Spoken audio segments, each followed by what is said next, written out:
Hello everybody, it's really great to be back for the second Belfast International Ballet Festival, and it's wonderful to be here to share a lot of historical knowledge with you all. Just before we begin, I would just actually like to say a couple of words. I would first of all like to give a big shout out to the girls of High Points Youth Ballet who are sadly leaving us after the festival. So Amelia, Christina, Lucy, Ella, Annabelle, sorry if I've missed anyone. I just want to say, girls, it has been an absolute joy to have gotten to see you dance, and an absolute joy to have gotten to give you some history presentations on several occasions. So I want to say I wish you all the very best of luck for your next chapter. So toi toi toi to you all, girls, for the future.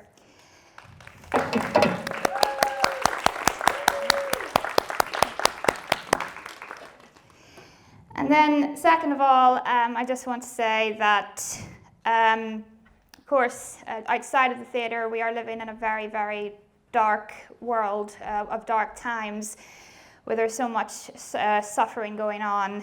And just on a personal note, I would like to dedicate this presentation to the people of Ukraine, especially my friends, Oleksiy Knyazkov and Elizaveta Huhidze, who of course are here as part of the festival. And I just want to say that the people of Ukraine are some of the ones I know. They are some of the most incredible people, very inspiring, stronger than I could ever imagine and I could ever be. And I'm so happy and so proud that Losha and Lisa are back in Belfast, and I'm so happy I can make this connection. So this is for you too, as much as it is for me and for everyone else, and I'm really, really happy to have you here. So, Slavo Quaini.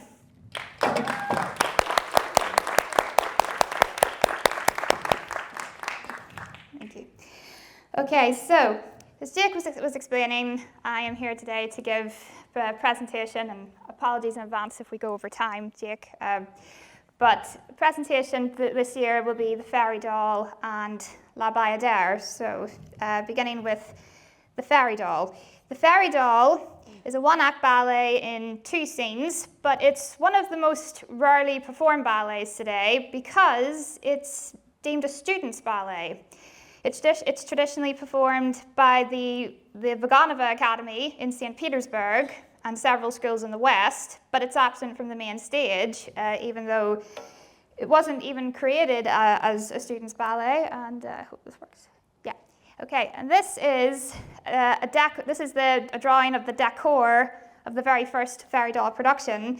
The ballet was created in Vienna, Austria, in 1887 by the ballet master Josef Hausreiter. Don't think I'm saying that right. The composer Josef Bayer, and the costume designer Franz Xavier Gall, who co-wrote the libretto with Hausreiter. And the ballet is set in a toy shop in Vienna where mechanical dolls are made and sold, the most magnificent of which is a fairy doll. But at midnight, when the toy shop is closed and empty, the dolls magically come to life, and through the night, at the end, dance through the night, and at the very end, the fairy doll is crowned their queen. But when morning comes, all returns to normal. The Fairy Doll made its world premiere on the 4th of October 1888 at the Vienna Court Theatre, now the Vienna State Opera House, and it was very successful. The ballet was subsequently toured across Europe, and it was first staged in Russia by Jose Mendes on the 20th of February 1897 at the Imperial Bolshoi Theatre in Moscow. In 1903, it was staged in St. Petersburg for the Imperial Ballet, and it's from this production that the version known today derives.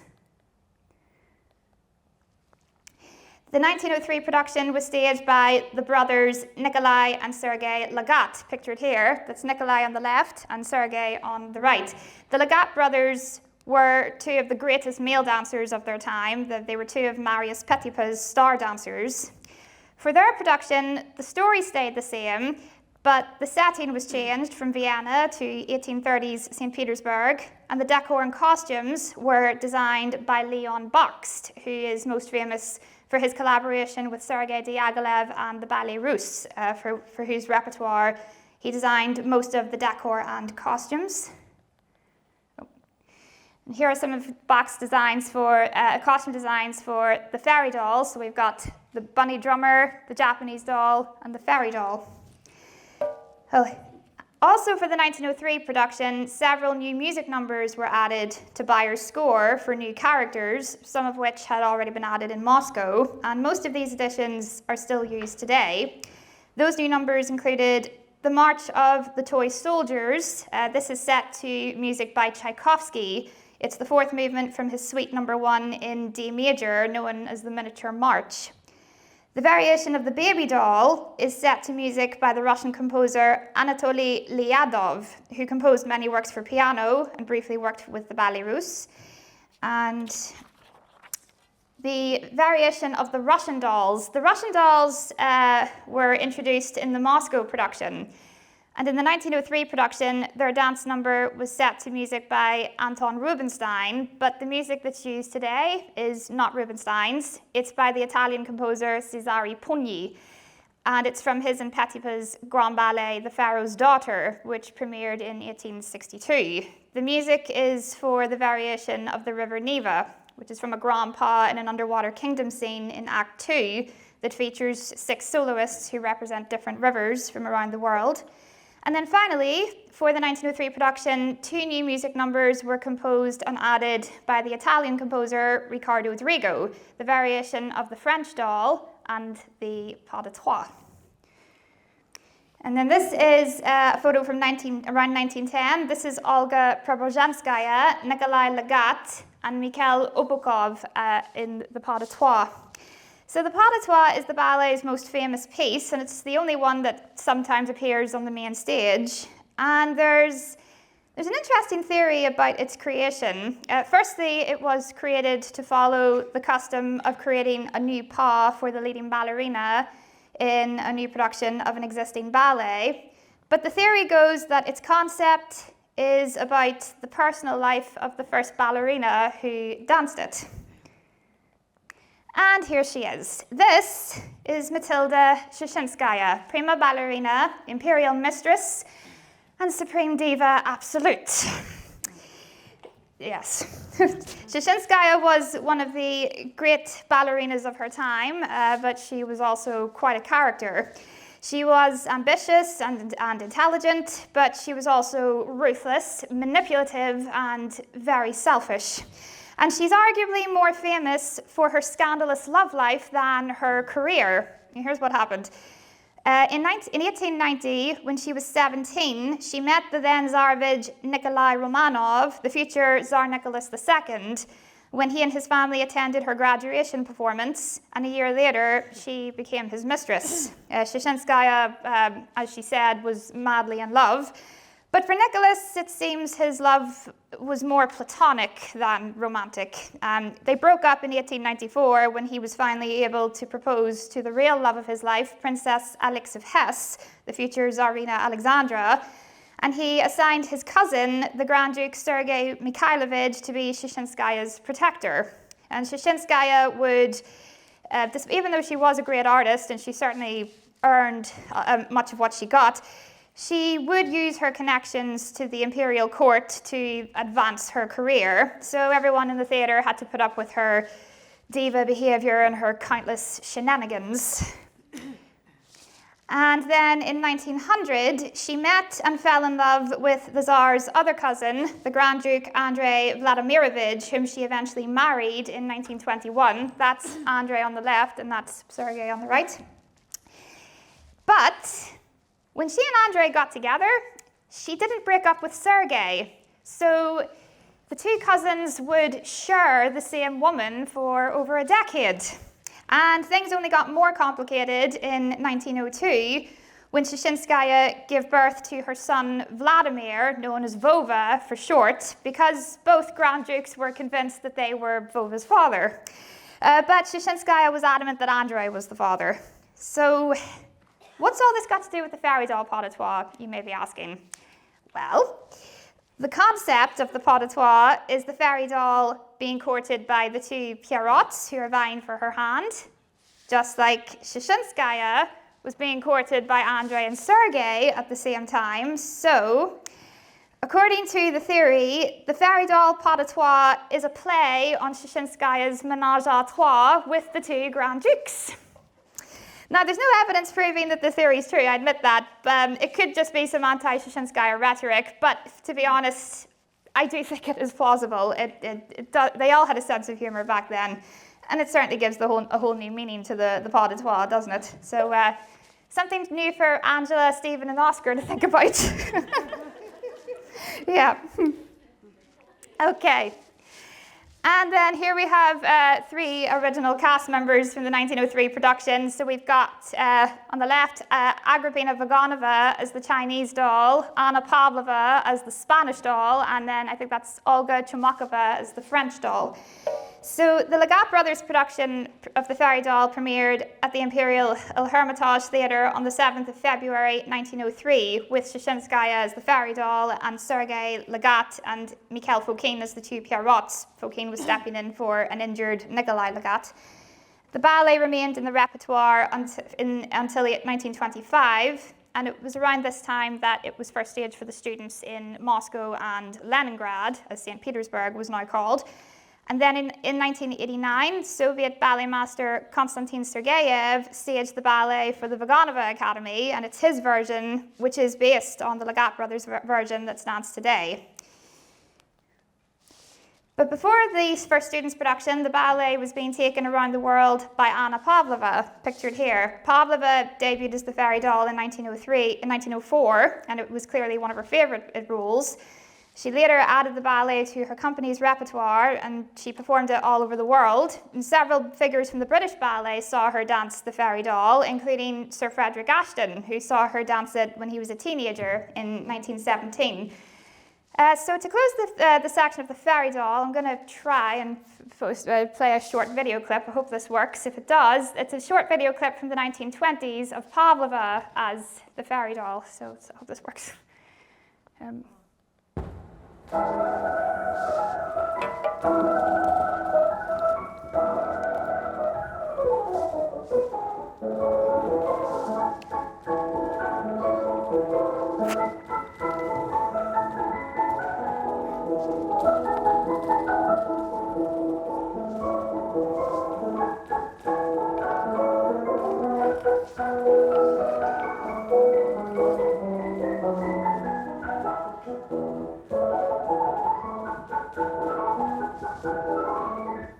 Okay. And now we're moving into more dramatic and somewhat darker territory. We're now heading into La Bayadère. So, La Bayadère is a ballet in 4 acts and 7 scenes, but today it's normally danced or staged in 3 acts, and it was created by Marius Petipa, pictured on the left, the composer Ludwig Minkus, pictured on the right, and the critic Sergei Kudikov, who co-wrote the libretto with Petipa, and it was the most popular of Petipa's exotic ballets. Minkus, a little bit about Minkus. Minkus was born and raised in Vienna. He worked in Russia for, I think, over 20 years, and he was Petipa's longest collaborator. He composed a total of 18 ballets, but only 2 survived into the 20th century, La Bayadère and Don Quixote, and he was also the composer of the Paquita Grand Pas Classique, created by him and Petipa in 1881. La Bayadère was created between 1876 and 1877 for the benefit of the prima ballerina Ekaterina Vazem, pictured on the left, who was the original Nikia, and the original soloist was Lev Ivanov, pictured on the right, who is most famous for being the original choreographer of the Nutcracker and the lakeside scenes from Swan Lake. The ballet is set in ancient India, and it tells a story of love, betrayal, murder, and divine vengeance. The beautiful temple dancer Nikia and the warrior Solor are in love and pledge eternal love to one another, but the Raja has decided that Solor will marry his daughter Gamzati. The Grand Brahmin, whose love Nikia rejected, tells the Raja about her relationship with Solor, hoping he'll have Solor killed. But his plan horribly backfires when the Raja decides that Nikia must die. Overhearing this, Gamzati tries to bribe Nicaea into giving up Solor, but Nicaea refuses, and in the heat of the moment threatens Gamzati with a dagger, but is stopped by a handmaid, so Gamzati conspires with her father to murder Nicaea. And later at a Hindu festival, Nicaea is brought to dance, and she's given a basket of flowers, which she's told is from Solor, but it's really from the Raja and Gamzati, who have hidden a venomous snake in the basket, and the snake fatally bites Nicaea when she holds the basket close. Later, the grief-stricken Solor dreams of Nicaea in a heavenly realm called the Kingdom of the Shades, where she forgives him, and her shade continues to haunt him at his wedding to Gamzati, but only he can see her. And when the Grand Brahmin joins Gamzati in Solor's hands, the angry gods destroy the palace, killing all responsible for Nicaea's murder, and the shades of Nicaea and Solor are reunited in the afterlife. La Bayadère made its world premiere on the 4th of February, Old Style 23rd of January 1877 at the Imperial Bolshoi Theatre in St. Petersburg. Petipa's choreography and Minkus's music were praised, as was Vazam's performance, and the ballet was kept in the repertoire until 1885. 15 years later, in 1900, La Bayadère was revived for the benefit of the premier danseur noble, Pavel Gert, pictured here. For 40 years of service to the imperial theatres, Gert performed Solor, Matilda Shushinskaya danced Nicaea, and Olga Preobrazhenskaya danced Gamzati.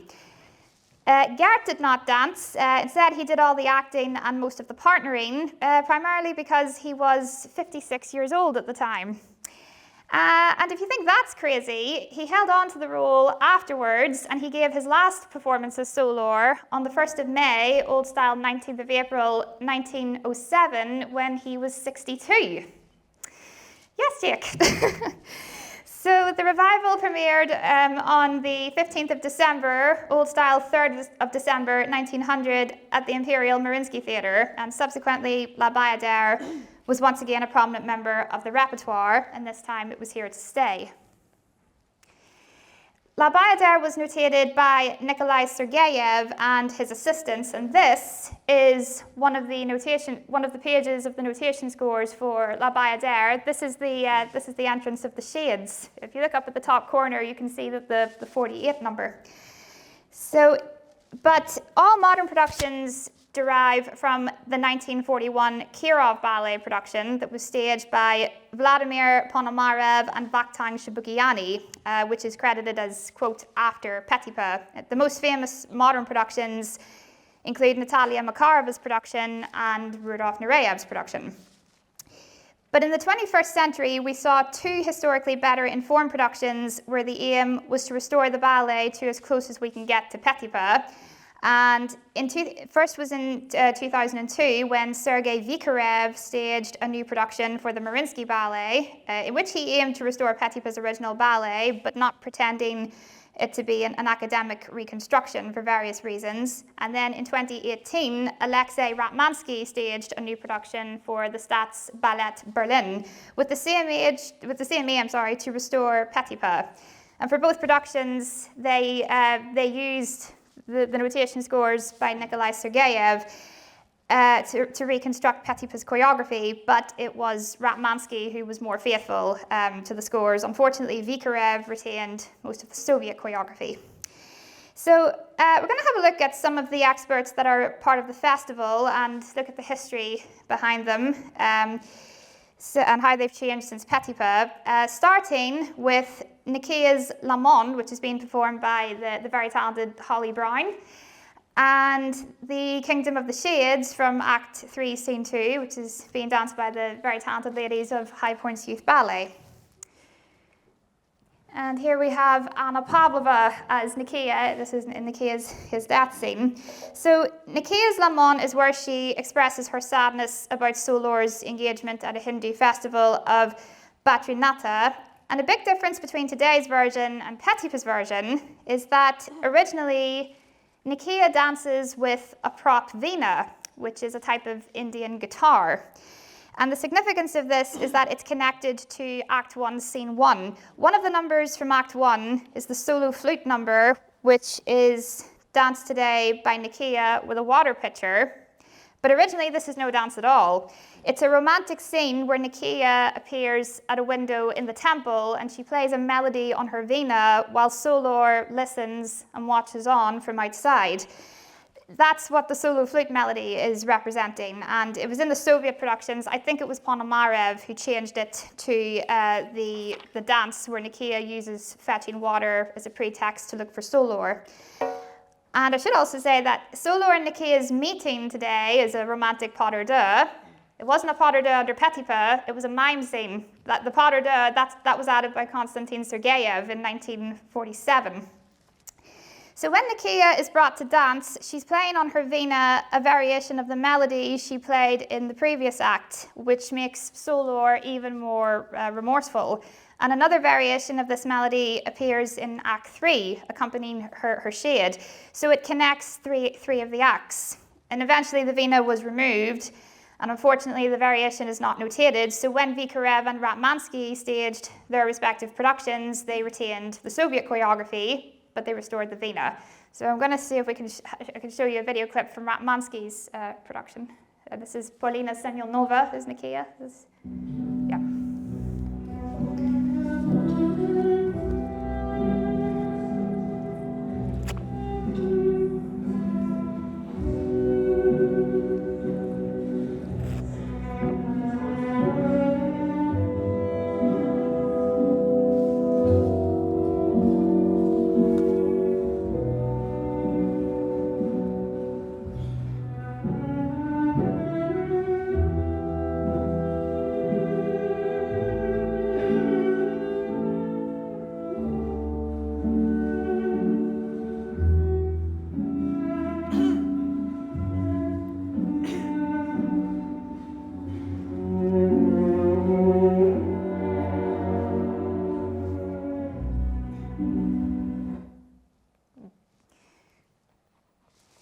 And then we come to, of course, the Kingdom of the Shades, and this is a cast photo from the 1900 revivals. We've got the huge corps de ballet, and then we've got Shashinskaya and Gert in the middle, and the three solo shades kneeling.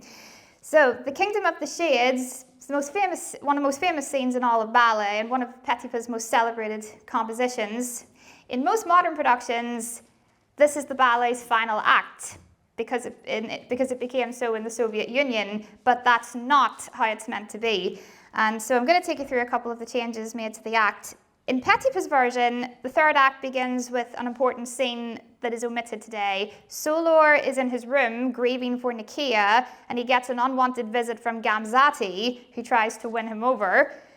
But then the weeping shade of Nicaea appears, but only he can see her. And this is an element from Romanticism that we see in the Romantic ballets like La Sylphide and Giselle, when the lead female haunts the lead male in an elusive form. So it's like when the sylph appears to James in the farmhouse and tempts him away from his fiancée, and when Giselle's ghost appears to Albrecht at her grave.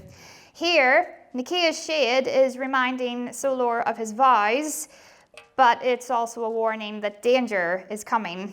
And when Solor is left alone, he smokes opium, falls asleep, leading into the next scene, the Kingdom of the Shades. In the original 1877 production, the scene took place in an enchanted castle on the sky on a fully lighted stage, and the original number of shades was 64. It was in the 1900 revival that Petipa changed the setting to the peaks of the Himalayas, and the number of shades was reduced to 48, no less. And today the number of shades varies, but the most common number is now 32. And the most famous number, of course, is the entrance of the shades, which was inspired by Gustave Doré's illustrations Paradiso for Dante's The Divine Comedy. Now, in terms of changes to the scene, the music numbers were mostly kept intact, but the choreography was changed. For example, the choreography for Nicaea that is traditionally danced today, that's not by Petipa, it's by Agrippina Vaganova and Natalia Dudinskaya, and the choreography for Solor is by Vakhtang Shabukiani. And another important point is that the narrative is still ongoing. The narrative is that Solor meets Nicaea in this heavenly realm, she forgives him, and they are reconciled until Solor awakes. So we're going to have a look at two of the variations. There are four variations in the scene. The first three are those of the three solo shades, and the notation scores reveal that two of the variations are very close to what is danced today. The first variation is perhaps changed by at least 50%, and the second variation is virtually unchanged. But the third variation is almost completely different, because not only is the choreography different, it was originally performed at a faster tempo. I'm going to have a look, actually. I'm going to see if I can show you this. This is a reconstruction, yeah. This is a reconstruction by Stepanov notation expert Doug Fillington of the original, of the third variation. See? Yeah.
And then the fourth variation is the so-called scarf duet, which is today performed by Nikia and Solor with a long tulle veil.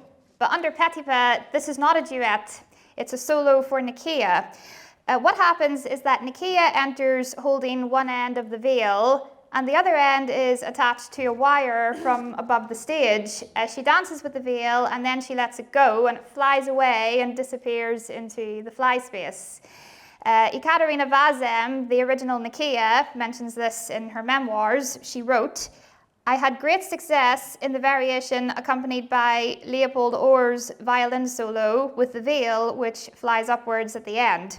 Petipa's choreography is not notated, but there are written descriptions by Soviet choreographer and dance writer Fyodor Lopakov, who wrote that the variation contained demi-tours on attitude, not the full attitude turns that we know today. It might have been Natalia Dudinskaya who first opted to do the full attitude turns, yes. So we're going to have a quick look at a little excerpt from Ratmansky's stage, and again you'll see Polina Semyonova as Nikia. Here we go.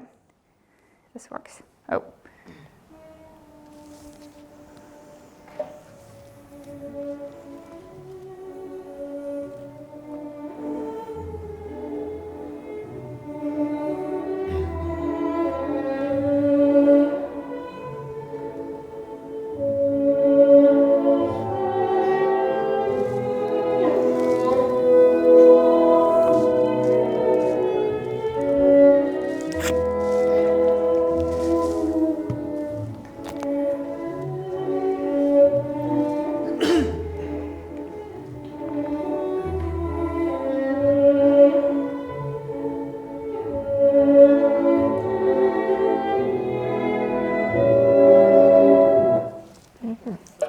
Wish I could show you the whole thing, but never mind.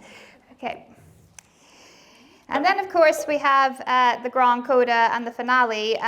One significant difference is Nikia and Solor's entrance. Today, Solor partners Nikia in a traveling sequence across the stage, but according to the notation scores, Nikia travels the stage unpartnered, with Solor pursuing her and only being able to grasp her for a moment before she repeats her sequence. Again, this is another element from the romantic ballet where the hero is pursuing the elusive woman of his desires, but he can't grasp her. And then this section, of course, is followed by Nikia's solo, Solor's solo, and the final section of the coda, which today includes the famous fast soutenu turns performed by Nikia. Those are not by Petipa, they're by Vaganova. They were probably added, she probably added them in the 1930s. The notation scores reveal a very different, more musically rhythmic, speedy Balanchine-like sequence for Nikia. And as I said before, in most productions, this is when the ballet ends. Nikia and Solor come together with the corps de ballet and the curtain falls on them, performing a supportive pose on attitude. But this is not the real ending because the ballet is missing an entire act, Act 4. The Soviet productions cut the fourth act and it became the Soviet tradition to end La Bayadère with the Kingdom of the Shades. And this is one of the most problematic changes ever made to any of Petipa's ballets because the ballet and its narrative are left unfinished and it raises many unanswered questions. And so when the Kingdom of the Shades became the ballet's finale, the final scene from Act 3 was cut, which is a very short finale. In the third scene, Solor wakes up from his dream and is greeted by the warriors who tell him that today is the day of his wedding to Gamzati. In despair, he follows them as the curtain falls. The music for this scene was edited and added onto the music for the coda of the Kingdom of the Shades, so that the ballet could come to a close that was acceptable to the zeitgeist. And this is a sketch drawing of the finale of the fourth act, the destruction of the palace. So the long absent fourth act is entitled The Wrath of the Gods, and it takes place at the Raja's palace where Gamzati and Solor's wedding is underway. But more drama unfolds when Nikia's shade reappears and continues to haunt Solor. So why was the fourth act removed? The honest answer, and this is the honest answer, nobody knows. Nobody knows why the fourth act was taken out. For years, historians and scholars have tried to solve this mystery, but it's always led to more questions and no answers. The overriding reason is because there was never a concrete explanation or an official reason given for why it was cut, and it's led to multiple theories, which could all be true or could at least have contributed to the reason.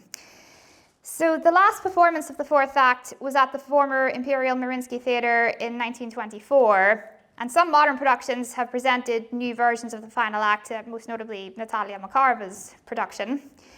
But it was not until Vikarev's production that Petipa's fourth act was restored to the stage with the proper music, which was cut from the ballet. But it was Ratmansky's production that presented, most of which was cut, beg your pardon. But it was Ratmansky's production that presented the most authentic version of Petipa's final act, 94 years after it was last performed. The fourth act is the shortest act in the ballet, and it has two dance numbers. The first number is the forgotten and/or unknown Dance of the Lotus Blossoms, which is a dance for 24 female students. With prop flower garlands. It's also here that the shade of Nikia first appears. There's a moment where the girls make a circle in the middle of the stage and they tap the floor with their garlands, and Nikia would rise up onto the stage via a trap door. And then the second dance is the Grand Pas d'Action, and this is the Grand Pas d'Action that is today performed in Act 2.